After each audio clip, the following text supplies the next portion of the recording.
Welcome to the What to Read Next podcast. In this podcast, your host, Lori Amin, will interview published authors to chat about their work, journey to getting published, and their book recommendations. If you share a passion for books and always looking for your next read, then join us. Hi, Annie. Welcome to What to Read Next podcast. Hi. Thanks for having me. So happy to have you here. So tell us a little bit about yourself. Okay. Well, I am a small town contemporary romance author.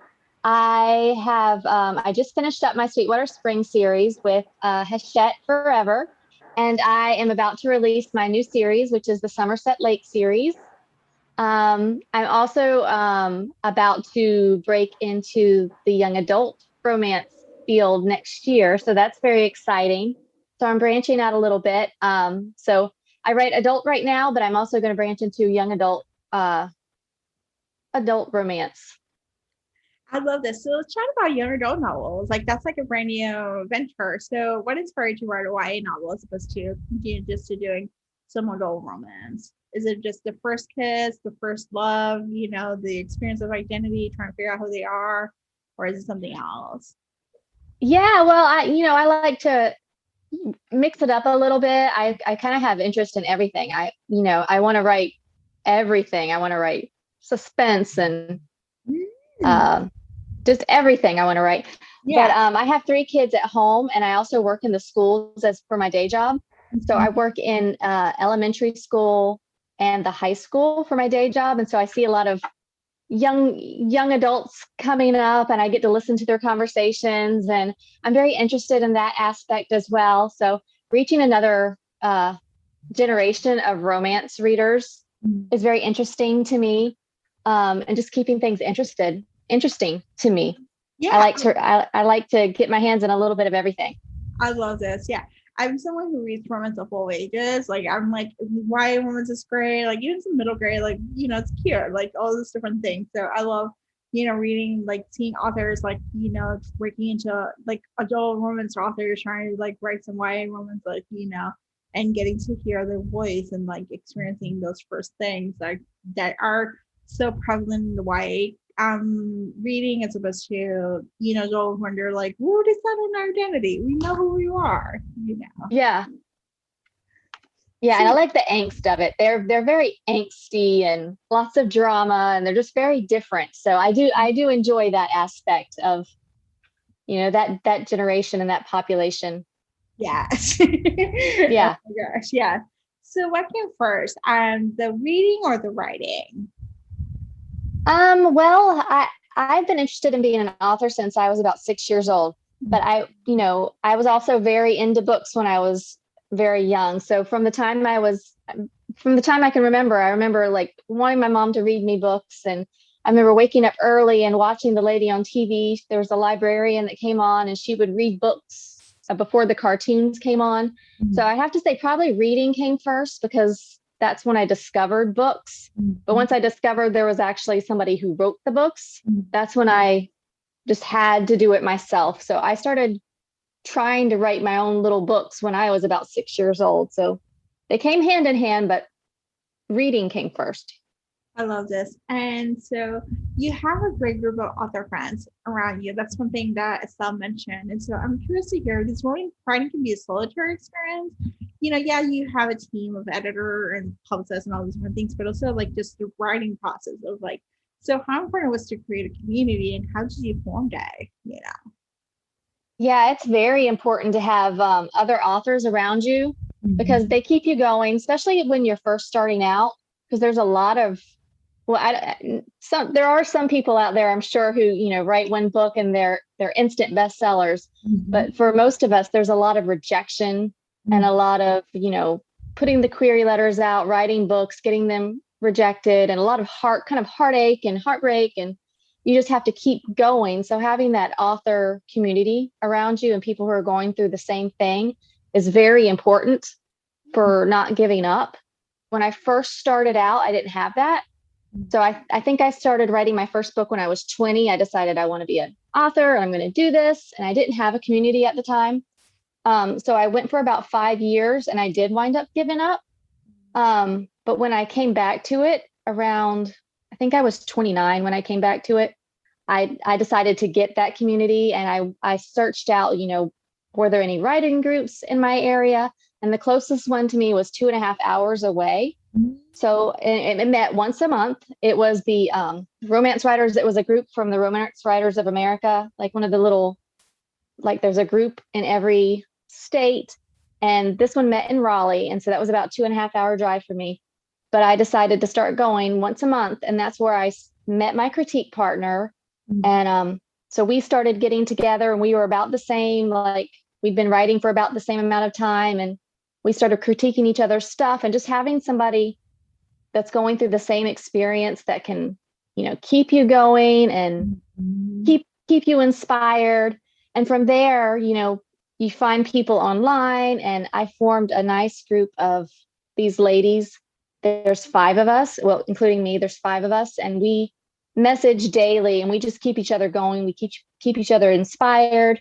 We're able to talk about all the writing stuff. And I think that's so important, because you do spend a great deal of your time as an author alone at your desk and in your own little worlds. And it's so important to have somebody there to talk to. Yeah, I think it makes an impact. I find it like, when we have these creative projects, it makes such an impact just to have a community of friends or people who are going through the same things, who can give you feedback and you can brainstorm, but you can follow them when you're feeling down. You can actually go back to like, can you help me out here? I think it makes an impact. I found it for me within the podcasting community. That's been really nice to know, like, I'm not doing this alone. Even though it's an independent project, it's so nice to know, like, I can brainstorm or figure out like problems or come up with like shared resources, or this or this works or so and so I can do. So community. Yeah. And I think it's key in not giving up, because I think that's one thing, like, in the early stages, if you're starting out in anything, it's tempting to give up when you get frustrated, or you're faced with a lot of rejection or disappointment. And having somebody who's going through the same thing, no matter what you're doing, is just so key in keeping going and not giving up and pushing through. Yes, let's not give up. Let's just keep pushing through. There is a solution. There is a gift. You're gonna find your voice and the gift that is gonna come with it. So yes. Let's chat about, like, you're writing on a schedule, like you're publishing multiple books a year. So what is the process of writing on a schedule, and keeping in mind that we've gone through the panorama, we're still going through it. So it's like, has it been any easier, any harder, or, and how do you keep yourself sane while publishing so frequently? Oh yeah. It's well, the pandemic has, well, it's obviously affected everyone's life, but with my day job, we didn't really shut down. I work on a military base for the day job. Yeah. So we kept going. We wore a mask, obviously, and we took precautions, and we practiced social distancing, but we continued going to work every day. And so I still had that routine in my life, and I still had to, for my writing life, I get up at 4 o'clock every day, just so I can get it in before I leave for the day job. So I still kept that routine of waking up every morning, 4 o'clock, getting in my writing, and then heading to the day job, doing my thing there, and then coming back. And usually when I come back, I spend most of my time with my family. And then at nighttime, if there's other stuff to be done for the writing, like, promotion or editing or, whatever, I do that at nighttime before bed. So my routine has pretty much stayed the same. Staying sane is very hard. It's very hard to do.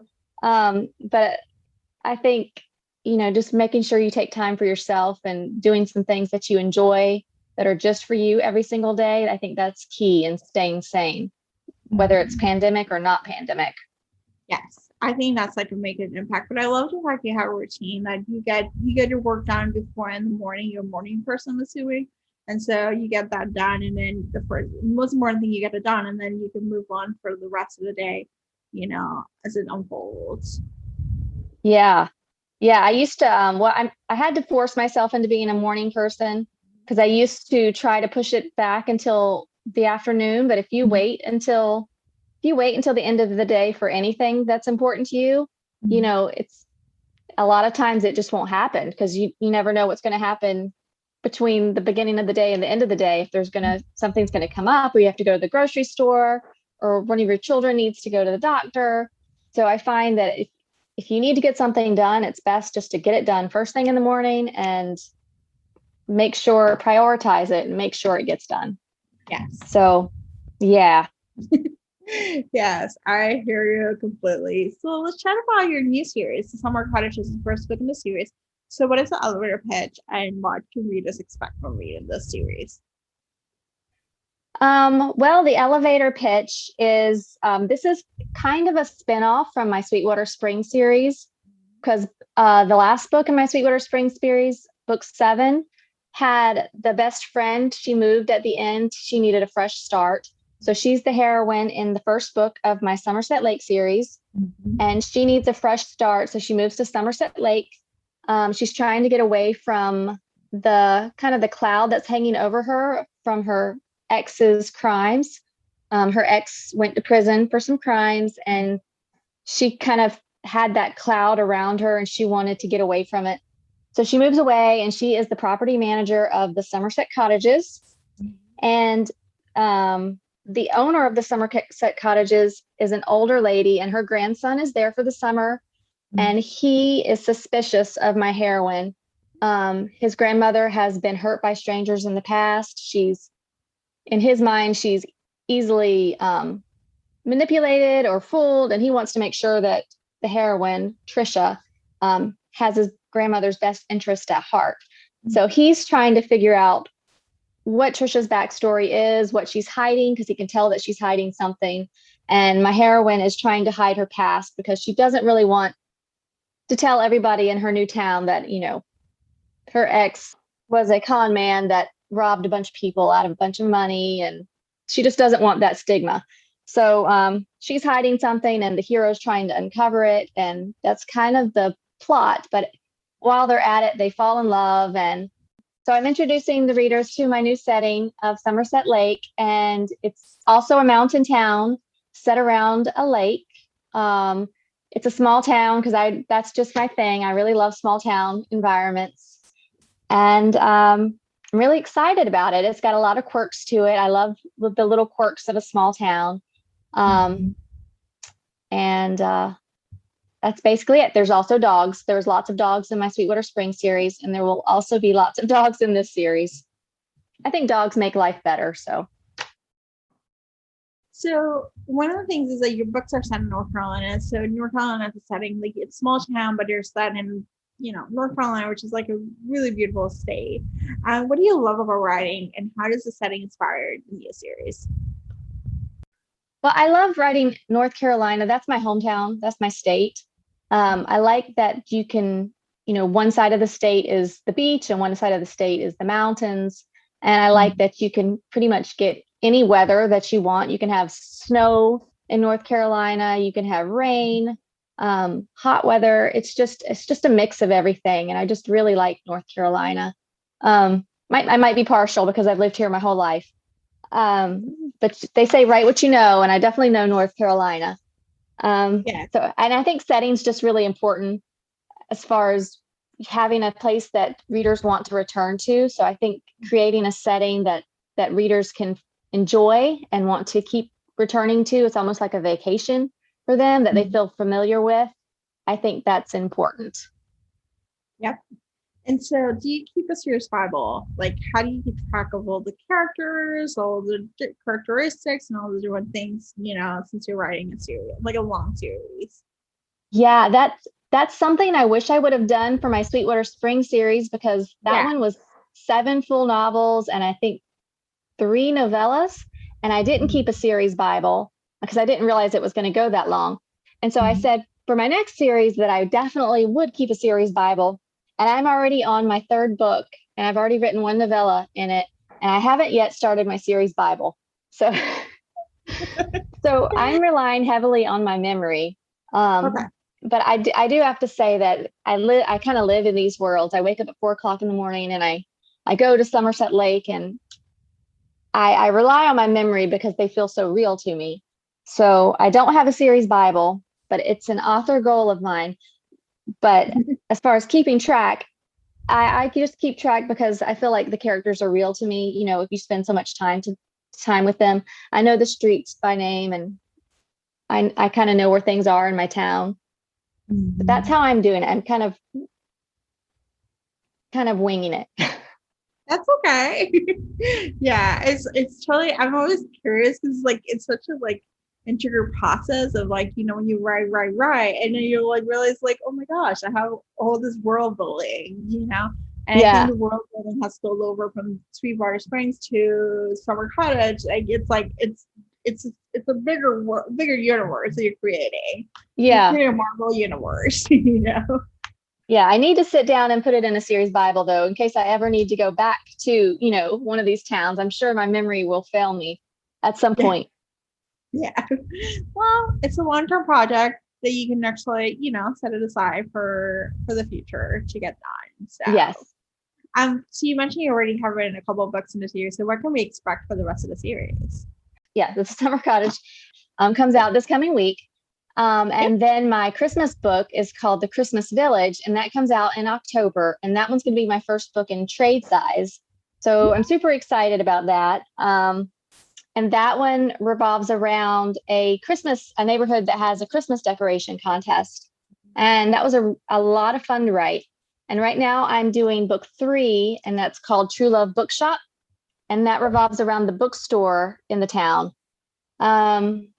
So I don't have any plans beyond that. I'm contracted for 2 more beyond that, but I haven't planned them out yet. Okay. So we'll see who pops up. That sounds exciting. I love the bookshop one. I'm all about books about books, so meta. Yeah. Well, they have it starts in book 1. The girls kind of have a book club that they meet every Thursday night. And it's kind of their thing throughout the series that they kind of get together for girls' night, but it's a book club.